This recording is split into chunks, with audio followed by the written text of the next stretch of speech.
السلام عليكم. كنتمنى ان شاء الله تكونوا باحسن الاحوال. اليوم فيديو جديد مع سلمى سالم. معنا نعملوا كلاص. صراحه المذاق ديالو مزيون بزاف وسهل ان شاء الله. اول حاجه انا استعملت هذا البسكوي هذا الاسم ديالو اويو، هو كيتباع بدرهم، فانا غنستعمل جوج. المره اللي فاتت صراحه استعملت 3، ولكن هذه المره هذه غنستعمل غير جوج.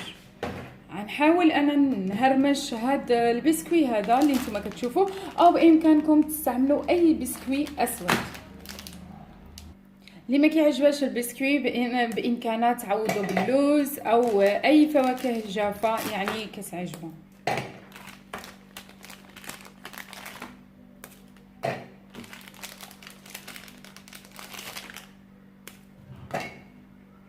نطحنوه.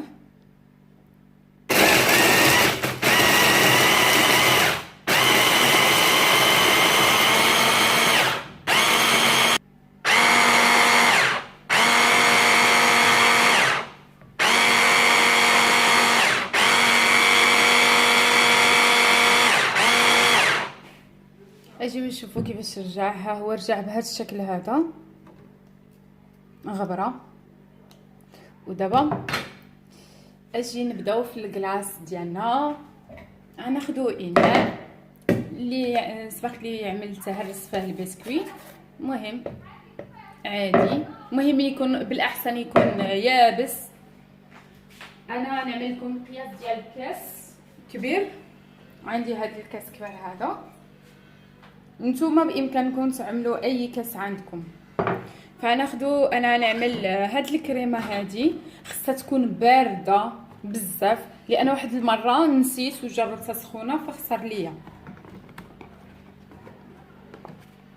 بارده. المهم انا عملت هاد الكريمه هذه، الكريمه سائله، بامكانكم تعوضوها باي كريمه.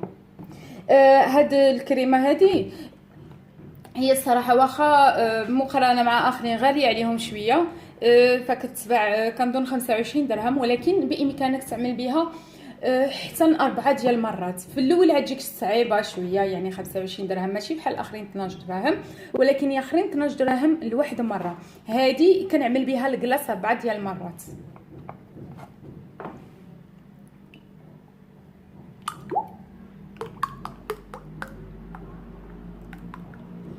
فعملت هذا القياس هذا.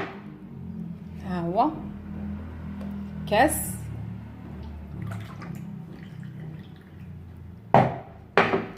نشوفوا هنايا الحليب.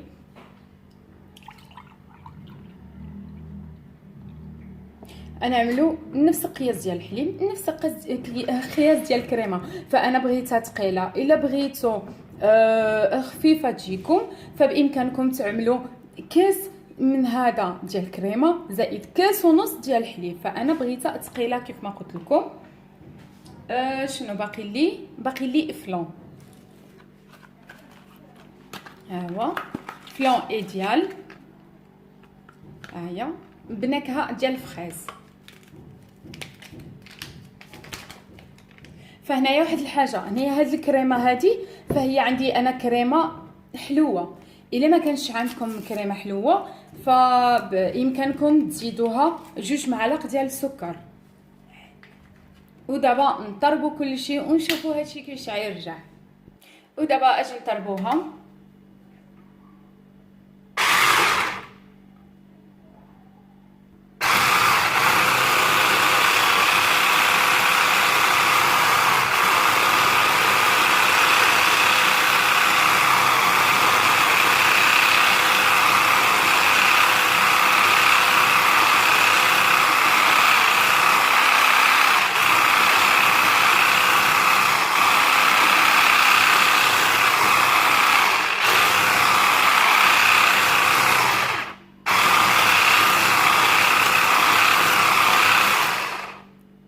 هي الكريمه ديالنا، هانتوما كيفاش كتشوفوها.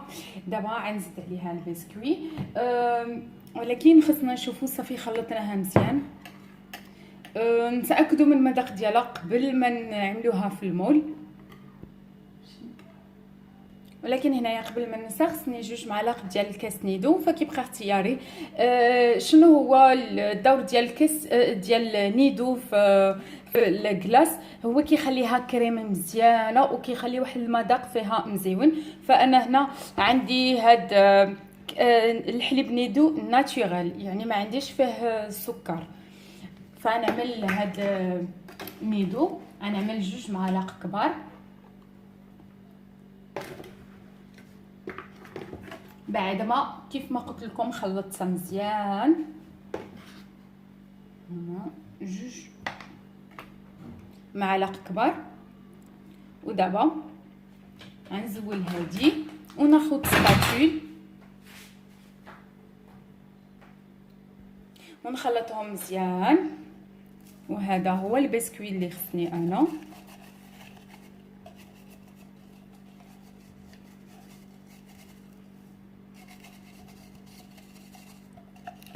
كاين اللي غيقول لي بان هاد الكريمه ما يجبراش، فبامكانه يعوضها باي كريمه عاديه. انا قلت لكم الا كانت الكريمه عاديه دائما قراو المقادير ديالها. الا كانت فيها السكر فما يمكنش تزيد السكر، يعني عتجي الحلاوه زايده. الا ما كانش فيها السكر فبامكانكم يعني ابتداء 2 معالق، يعني صراحه 2 معالق صافي كيجي حلو. نخلطو مزيان. الا بغيتو من الاول يعني تضيفوا الحليب ديال بودرات، ضيفوه من الاول، ضيفوه ماشي مشكل. هكذا المكونات ديالي خلطتهم مزيان. ها نتوما كتشوفوا حتى القوام ديالو كريمي. ودابا غناخذوا المول اللي غنعمل فيه الكلاص ونشاركو معكم. عندي هاد المول نفرغ فيه بهاد الطريقه هادي. المهم كيف ما كتشوفوا هاد المول هذا عندي صغيور، فيجي الكلاص غليظ شويه. نتوما الا بغيتوه رقيق فبامكانكم تعملوا شي اناء اكثر من هذا.